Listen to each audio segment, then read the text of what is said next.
Ito ang GMA Regional TV News.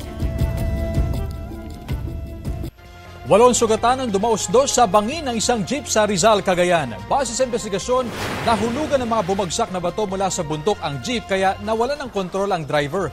Kabilang sa mga biktima ang isang senior citizen, 2 bata at isang sanggol na 10 buwan pa lamang.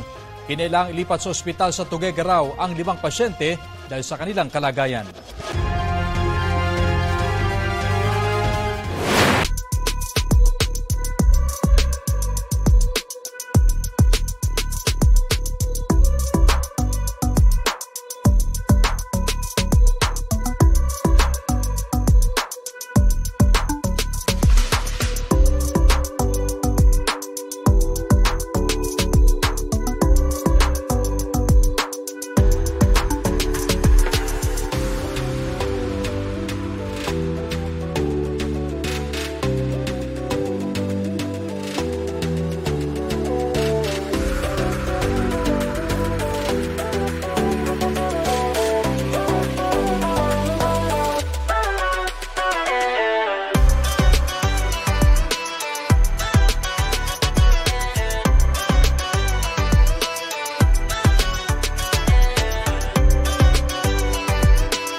Kapuso, alamin ang maiinit na balita. Bisitahin at mag-subscribe sa GMA Integrated News sa YouTube.